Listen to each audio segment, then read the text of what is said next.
Hello বন্ধুরা, good morning. এখন morning নয়, অ্যাকচুয়ালি মর্নিং অনেকক্ষণই হয়ে গেছে। তো কি দিয়ে শুরু করব, তাই মর্নিং দিয়েই শুরু করলাম। তো আমার বাজার দোকান করেও চলে এসেছি, অনেক কিছু বাজার করেছি। আজকে আমার যেহেতু ছুটির দিন, তা ভাবলাম না একটু অনেকক্ষণ গল্প করে নিই তোমাদের সাথে। তো আমি অনেক কিছু আজকে বাজার করেছি, তার মধ্যে শসা আছে, তোমার পেয়ারা আছে, এদিকে আবার ঠাকুরের জন্য মিষ্টি এনেছি, বেগুন এনেছি, তারপর বরবটি, কুমড়ো, টমেটো, অনেক কিছু এনেছি, অনেক কিছু, আলু, পেঁয়াজ। তো বউবাজারে গেলাম, বউবাজার দেখি বন্ধ। তো কী করব, বউবাজার থেকে আলু, পেঁয়াজ, টমেটো নিয়ে আবার চলে গেলাম গঞ্জ বাজার। ও হ্যাঁ, এখান থেকে মিষ্টিটাও এখান থেকে এনেছিলাম, দিয়ে ঠাকুরের মিষ্টি একসঙ্গে আনবো মাংসর সঙ্গে। তো মাংসটা আবার গিয়ে গঞ্জ বাজার থেকে পরে গিয়ে নিয়ে আসলাম। জানি না কেন বউবাজার বন্ধ ছিল, হয়তো কেউ মারা সারা গেছেন বোধহয়, কোনো বিশিষ্ট মানুষ মারা গেলে তো বউবাজার সব বাজারগুলোই বন্ধ রাখে। তো তোমাদের সাথে গল্প করতে করতে আমার অনেকগুলো সবজি সাজানোও হয়ে গেল। তো সবজি সাজানোটা আমার একটা খুব ভালো কাজ, গুণও বলতে পারো, আমি খুব ভালো করে সাজাই। আর এদিকে দেখো, আমি এই যে ডালগুলো কালকে মা ভিজিয়ে রেখেছিলো, অঙ্কুরিত হয়ে গেছে।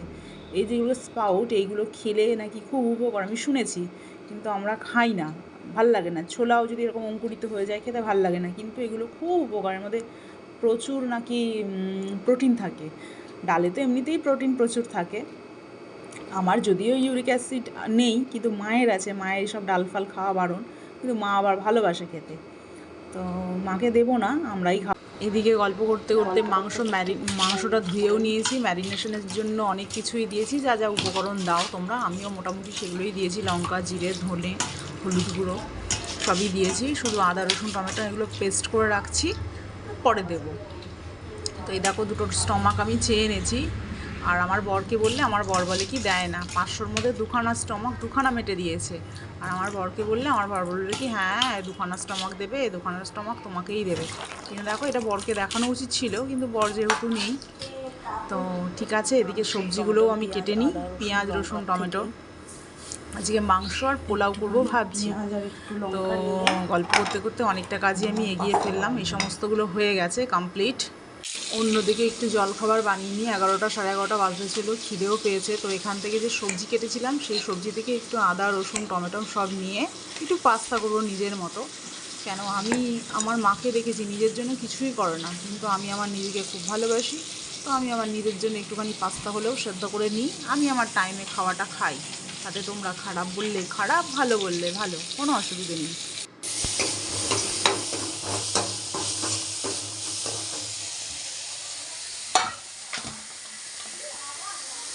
গল্প করতে করতে গোলমরিচটা একটু গুঁড়ো করে নিলাম। তো এই গোলমরিচের গুঁড়োটাই আমি পাস্তাতে ছড়াবো আর কি। কোনো ব্যাপার নেই, আমার যখন যেটা খেতে ইচ্ছা করে আমি বানিয়ে বলি খেয়ে নিই। তাতে কে থাকলো, কে খেলো, খেলো। তো ভাইফোঁটা নিতে আমার বর ও বাড়ি চলে গেছে। আমাদের ভাইফোঁটা আজকে এবছর হবে না, কেন কাকা যেহেতু মারা গেছে। তো কেমন ভাগ্য দেখো আমার, অন্যবার ভাইফোঁটা দিতে পারি না, অফিস থাকে বলে। এবার ভাইফোঁটা দিতে পারবো, কিন্তু দেওয়া যাবে না। তো এদিকে আমি জল গরম করে নিয়েছি, দুঃখ প্রকাশ করতে করতেই সোয়াবিনগুলোও দিয়ে দিলাম জলের মধ্যে। কেন, আমার ভাই মাংস করলেই বলে, ভাই দিদি একটু সোয়াবিন দিবি, একটু সোয়াবিন দিবি। তো সোয়াবিন দিয়ে দিলাম, সোয়াবিনগুলো ফুটুক আর আমি মশলাটা পেস্ট করে নিই। আর দিয়ে কড়াইয়ে পেঁয়াজগুলো ভেজে লাল লাল করে নিই, দিয়ে মাংসগুলো দেবো, দিয়ে মাংস হবে আর রাইস হবে।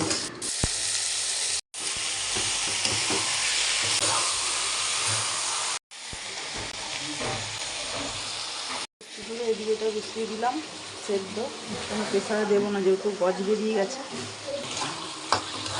মাংস ছেড়ে দিয়ে কি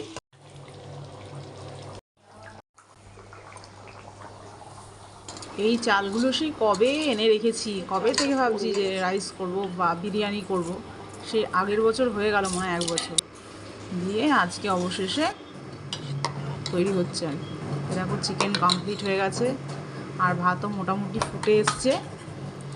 এই ফার্স্ট টাইম বিরিয়ানির চাল দিয়ে পোলাও বানালাম, বাট এত সুন্দর ঝরঝরে হয়েছে, আমি নিজেই বুঝতে পারছি না যে আমি করেছি না অন্য কেউ করেছে। তো যাই হোক, ধৈর্য ধরে রান্না করলে সবই ভালো হয়।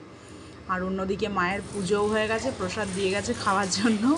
আর আমার এদিকে রাইস, চিকেন সব কমপ্লিট।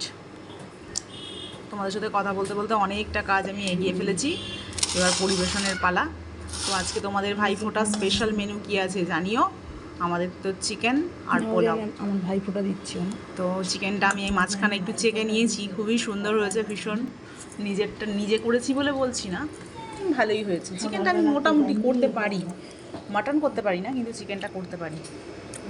কেন মাটনটা সেদ্ধর ব্যাপারটা বুঝতে পারি না, তো ভালোই হয়েছে।